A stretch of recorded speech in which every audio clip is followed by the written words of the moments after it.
আসসালামু আলাইকুম বন্ধুরা, সবাই কেমন আছেন? আশা করি সবাই ভালো আছেন। বন্ধুরা, আজকে আমি আরও একটি রেসিপি নিয়ে চলে এসেছি। আজকে আমি তৈরি করে দেখাবো শুধুমাত্র ময়দা আর ডিম দিয়ে দারুণ মজার একটি নাস্তার রেসিপি। আর এই রেসিপিটি দেখতেও যেমন সুন্দর, খেতে কিন্তু দারুণ হয়ে থাকে। বানিয়ে 2 থেকে 3 দিন গড়ে সংরক্ষণ করে রেখে খেতে পারবেন আর বাচ্চাদের টিফিনে রাখতে পারবেন। তার সাথে ডিম অথবা কলা দিয়ে সুন্দর একটা টিফিন বানিয়ে দিতে পারবেন। এমনই একটা রেসিপি নিয়ে চলে এসেছি। চলুন বন্ধুরা, কথা না বাড়িয়ে আমি মূল ভিডিওতে চলে যাচ্ছি। তার আগে বলছি, প্লিজ বন্ধুরা, ভিডিওটি দেখার শুরুতে একটা লাইক দিয়ে সম্পূর্ণ ভিডিওটি দেখার চেষ্টা করবেন। এখন আমি মূল রেসিপিতে চলে যাচ্ছি। বন্ধুরা, আজকের রেসিপি তৈরি করার জন্য প্রথমে নিয়েছি 100 গ্রাম দুধ। এটা আমি আগে থেকে জাল করে হালকা কুসুম গরম করে নিয়েছি। তারপর দিয়ে দিচ্ছি 100 গ্রাম পানি। পানিটা দেওয়া হয়ে গেলে এখানে দিয়ে দিব ইস্ট। বন্ধুরা, এখানে ইস্ট দিতে হবে, তার আগে দিয়ে দিচ্ছি স্বাদ মতো লবণ। আর ইস্টটা দেওয়ার কারণে অনেক বেশি ফুলে যাবে। আমি 1 টেবিল চামচ ইস্ট দিয়ে দিলাম। তারপর দিয়ে দিচ্ছি একটা ঢাকনা দিয়ে 5 মিনিটের জন্য রেস্টে।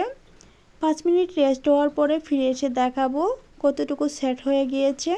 বন্ধুরা দেখেন, এখন কিন্তু অনেক বেশি সেট হয়ে গিয়েছে, দুধের সাথে গলে গিয়েছে।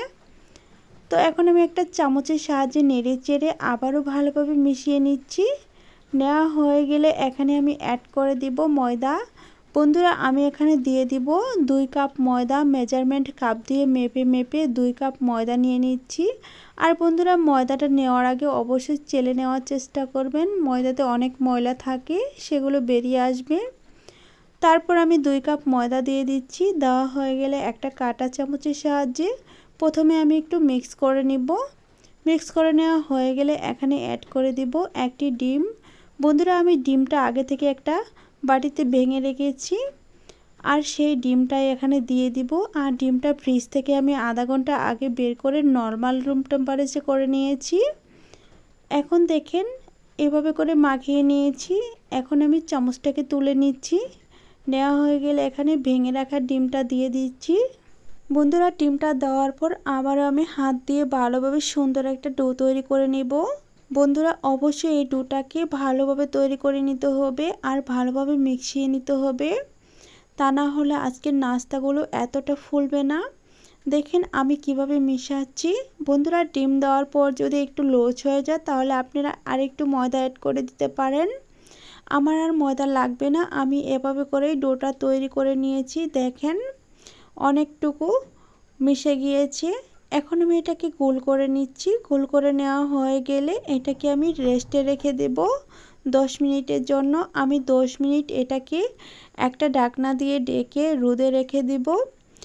আর রোদে রেখে দেওয়ার কারণে অনেক বেশি ফুলে যাবে। বন্ধুরা, আপনারা যে কোনো গরম স্থানে এই ডোটা রেখে দিতে পারেন, এতে করে অনেক বেশি ফুলবে আর অনেক সুন্দরভাবে সেট হয়ে যাবে। এখন আমি 10 মিনিট পর ফিরে এসে দেখাচ্ছি। দেখেন বন্ধুরা, কতটুকু ফুলে গিয়েছে। ঢাকনাটা তুলে দেখালে বুঝতে পারবেন অনেক বেশি ফুলে গিয়েছে। আমি রোদে রেখেছিলাম, আপনারা চাইলে চুলার কাছে অথবা যে কোনো গরম পানির ভাপে রেখে দিতে পারেন, খুব সহজেই ফুলে অ্যাক্টিভ হয়ে যাবে। বন্ধুরা, আমি ভিতর থেকে এই বাতাসটাকে হাত দিয়ে চেপে চেপে বের করে দিচ্ছি। আর বের করে দেওয়া হয়ে গেলে এটাকে আমি তুলে নিব একটা বোর্ডের উপরে। বোর্ডের উপর তুলে নেওয়ার পর আমি এটাকে দুটি ভাগে ভাগ করে নিব। দেখেন বন্ধুরা, তার আগে আমি হাত দিয়ে একটু গোল শেপ দিয়ে দিচ্ছি, যাতে করে সমান ভাগে ভাগ করার সুবিধা হয়। বন্ধুরা, এভাবে করে আমি সেট করে নিচ্ছি। এখন আমি বোর্ডের উপর তুলে নিচ্ছি। নেওয়া হয়ে গেলে একটা ছুরির সাহায্যে আমি এটাকে দুটি ভাগে ভাগ করে নিব। আর ভাগ করে নেওয়ার কারণটাও আমি পরে বলে দিচ্ছি। এখন আমি একটা ছুরি নিয়ে নিচ্ছি, তারপর আমি দুটি ভাগে ভাগ করে নিচ্ছি। বন্ধুরা দেখেন, আমি সমান ভাগে ভাগ করে নিচ্ছি, আপনারাও সমান ভাগে ভাগ করে নেওয়ার চেষ্টা করবেন। আমি অর্ধেকটুকু একটা সাইড করে রেখে আর বাকি অর্ধেকটুকু একটা প্লেটে তুলে নিচ্ছি। নেওয়া হয়ে গেলে এখানে আমি দিয়ে দিচ্ছি সামান্য পরিমাণে গ্রিন কালার। বন্ধুরা, আপনারা যে কোনো কালার দিয়ে পিঠার ডিজাইনটা করে নিতে পারবেন, তবে কালার ছাড়াও বানিয়ে নেওয়া যাবে। ওরকম একটা ভিডিও আমার চ্যানেলে আছে, আপনারা চাইলে সেটা দেখে আসতে পারেন। দেখেন বন্ধুরা, আমি এই কালারটাকে ভালোভাবে ময়দার সাথে মিশিয়ে নিচ্ছি। দেখেন খুব সুন্দর একটা কালার চলে এসেছে। বন্ধুরা, এভাবে করে মেশাতে মেশাতে একটা টাইম দেখবেন এরকম একটা কালার চলে এসেছে আর আমার মেশানোও হয়ে গেছে। এটা আমি এখন একটা সাইড করে রেখে দিব। দেখেন কত সুন্দর কালারটা মিক্স হয়ে গিয়েছে। আর এটাকে একটা সাইড করে রেখে আমি এখন পিঠা তৈরি করে নিব। তার জন্য যে বাকি অর্ধেকটুকু ডো রেখে দিয়েছিলাম সেটা আমি বোর্ডের উপর তুলে নিচ্ছি। তুলে তারপর এভাবে করে কিছুটা গোল করে নিচ্ছি। গোল করে নেওয়া হয়ে গেলে এটাকে আমি সুন্দর একটা রুটি বানিয়ে নিব। দেখেন খুব সহজে এভাবে করে গোল করে নিতে হবে। আর এই গোল করার কারণে রুটিটা অনেক বেশি গোলাকার হবে। তারপর একটা বেলনা দিয়ে বেলে এরকম বড় সাইজের একটা রুটি বানিয়ে নিচ্ছি। দেখেন আর এই রুটির ওপরেই যে আমি কালারফুল একটা ডো তৈরি করেছি সেই ডোটাকে এভাবে করে দিয়ে আমি আবারও বেলে নিচ্ছি। বন্ধুরা দেখেন খুবই সহজ নাস্তাগুলো তৈরি করতে। আমার বেলে নেওয়া হয়ে গিয়েছে। এখন আমি একটা পাশ থেকে মুড়িয়ে মুড়িয়ে তারপর আমি এই নাস্তাগুলো শেপ দিয়ে দিব। তার আগে বন্ধুরা হালকা একটু ময়দা ছিটিয়ে নেওয়ার চেষ্টা করবেন, এতে করে উঠে আসতে খুবই সুবিধা হবে।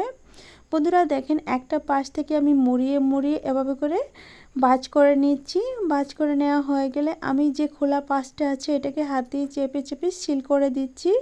বন্ধুরা তারপর এভাবে করে লম্বালম্বি করার পর মাছ বরাবর একটা ভাগ করে নিচ্ছি। নেওয়া হয়ে গেলে আমি অর্ধেকটুকু একটা সাইড করে রেখে দেব। দিয়ে বাকি অর্ধেকটুকু দিয়ে আমি কীভাবে নাস্তা বানাবো সেটা আমি দেখিয়ে দেব। বন্ধুরা দেখেন এভাবে করে আমি নাস্তাটা তৈরি করব, একটু দেখে বুঝে নেওয়ার চেষ্টা করবেন। এই নাস্তাটা বানানো বেশি ঝামেলা নয়। এইভাবে করে ছুরি দিয়ে কেটে নিলেই নাস্তার শেপগুলো তৈরি হয়ে যাবে। দেখেন বন্ধুরা কত সুন্দর নাস্তাগুলো আপনা আপনি তৈরি হয়ে যাচ্ছে। বন্ধুরা এই নাস্তাগুলো ভেজে নেওয়ার পর অনেক বেশি সুন্দর লাগবে আর খেতে দারুণ মজার হয়ে থাকে। যেহেতু আমরা এখানে ডিম আর দুধ ব্যবহার করেছি, দারুণ একটা ফ্লেভার আসবে। এখন আমি বন্ধুরা এই নাস্তাগুলো একটা প্লেটে তুলে নিব। আর প্লেটে তুলে নেওয়ার আগে অবশ্যই একটু তেল ব্রাশ করে নেওয়ার চেষ্টা করবেন, তা না হলে প্লেটে গায়ে লেগে যেতে পারে। বন্ধুরা আমি একইভাবে বাকি অর্ধেকটুকু ডো দিয়ে পিঠাগুলো তৈরি করে নিব। আজকে নাস্তাগুলো যে এত মজার হবে আপনারা বাড়িতে ট্রাই না করলে বুঝতে পারবেন না। বন্ধুরা দেখেন আমার সবগুলো নাস্তা কেটে নেওয়া হয়ে গেছে। এখন আমি এই নাস্তাগুলো ভেজে নেওয়ার জন্য চুলায় চলে যাব। বন্ধুরা আমি চুলায় আগে থেকে একটা ফ্রাই প্যান বসিয়ে রেখেছি আর সেখানে পর্যাপ্ত পরিমাণে তেল দিয়ে তেলটাকে হালকা আঁচে গরম করে নিয়েছি। বন্ধুরা অবশ্যই তেলটাকে অতিরিক্ত গরম করে নেওয়া যাবে না, এতে করে পিঠাগুলোর উপর খুব তাড়াতাড়ি কালার চলে আসবে আর ভিতরটা একেবারে ফুলকো হবে না। বন্ধুরা দেখেন আমি একে একে এখানে প্রায় 8টি নাস্তা দিয়ে দিচ্ছি। 8টি নাস্তা একসাথে আমি ভেজে নেব আর বাকি অর্ধেক নাস্তা আমি পরে বেঞ্চে ভেজে নেব। বন্ধুরা যখন তেলে দেওয়া হবে তখন চুলার আঁচটা থাকবে লোয়ের চেয়ে মাঝামাঝি। এভাবে করে আজকের নাস্তাগুলো বেজে নিতে হবে। অতিরিক্ত হাই হিটে জাল রাখলে নাস্তাগুলো পুড়ে যাওয়ার সম্ভাবনা থাকবে। যখন দেখবেন এরকম অবস্থা এসেছে তখন একটা চামচ দিয়ে একটু হালকা করে উপর থেকে তেল ঢেলে দিবেন, এতে করে নাস্তাগুলো এপাশ ওপাশ সমানভাবে ফুলে যাবে। বন্ধুরা এই নাস্তাগুলো কার কার কাছে ভালো লেগেছে অবশ্যই কমেন্টের মাধ্যমে জানিয়ে যাবেন। আজকের রেসিপিটি দেখতে কেমন হয়েছে আর খেতে কেমন হয়ে থাকে সেটা আপনারা বাড়িতে ট্রাই করার পর আমাকে কমেন্টের মাধ্যমে জানিয়ে দিবেন। বন্ধুরা আপনারা চাইলে এই নাস্তাগুলো বানানোর সময় 1 থেকে 2 টেবিল চামচ চিনি দিয়ে দিতে পারেন, তবে আমি চিনি দিচ্ছি না। চিনি দিলে ইস্টের জিনিসগুলো ফুলে কম, তার জন্য আমি চিনি স্কিপ করে দিচ্ছি। বন্ধুরা দেখেন কথা বলতে বলতে যে নাস্তাগুলো বেজে নিয়েছি আর নাস্তাটা কতটা ফুলে গিয়েছে আর ভিতর থেকে ফাটল সৃষ্টি হয়েছে, তার মানে বুঝতে হবে ওপর আর ভিতরে দুটোই অনেক সুন্দরভাবে নাস্তাগুলো রেডি হয়ে গিয়েছে। বন্ধুরা দেখেন নাস্তাগুলো দেখেই বুঝতে পারছেন আজকের নাস্তা কত সুন্দর হয়েছে। বন্ধুরা আমি যতক্ষণে নাস্তাগুলো ভেজে নেব ততক্ষণে আমার প্রাণপ্রিয় বন্ধুদের কাছে বলছি প্লিজ বন্ধুরা ভিডিওটি ভালো লাগলে চ্যানেলটি সাবস্ক্রাইব করে রাখবেন আর পাশে থাকা বেল বাটনটি অন করে দিবেন আমার চ্যানেলের ভিডিও সবার আগে পাওয়ার জন্য।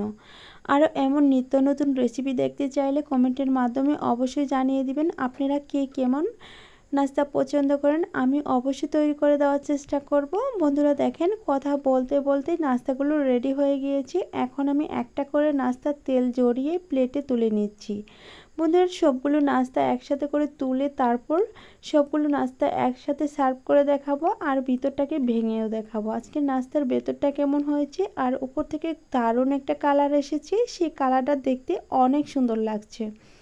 বন্ধুরা দেখেন একে একে আমি সবগুলো নাস্তা এভাবে করে তেল জড়িয়ে তুলে নিচ্ছি। তুলে নেওয়া হয়ে গেলে সবগুলো নাস্তা একসাথে করে নিয়ে চলে এসেছি।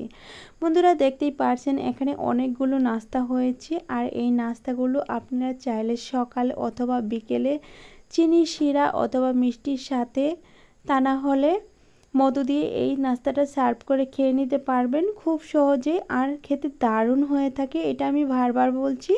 বন্ধুরা দেখেন কতটা নরম হয়েছে, একটু হাত দিয়ে চেপে দেখাচ্ছি। চেপে দেখালে বুঝতে পারবেন কতটুকু নরম আর ভেতরটা কতটুকু ফুলকো হয়েছে, সেটা আমি ভেঙে দেখাবো। বন্ধুরা আমি আবারও বলছি, যতক্ষণে নাস্তাগুলো ভেঙে দেখাবো ততক্ষণে বলছি প্লিজ বন্ধুরা ভিডিওটি ভালো লাগলে চ্যানেলটি সাবস্ক্রাইব করে রাখবেন, তার সাথে পাশে থাকা বেল বাটনটি অন করে দিবেন আমার চ্যানেলে ভিডিও সবার আগে পাওয়ার জন্য।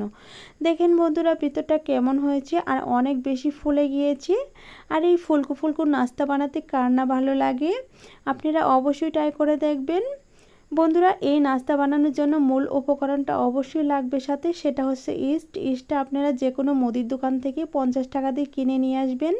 বন্ধুরা আজ এ পর্যন্ত, এখন আমার বিদায় নেওয়ার পালা। ভালো থাকবেন, সুস্থ থাকবেন, আল্লাহ তাআলার কাছে এই কামনা করে বিদায় নিচ্ছি। পরবর্তীতে আবারও দেখা হবে নতুন কোনো রেসিপি নিয়ে। খোদা হাফেজ।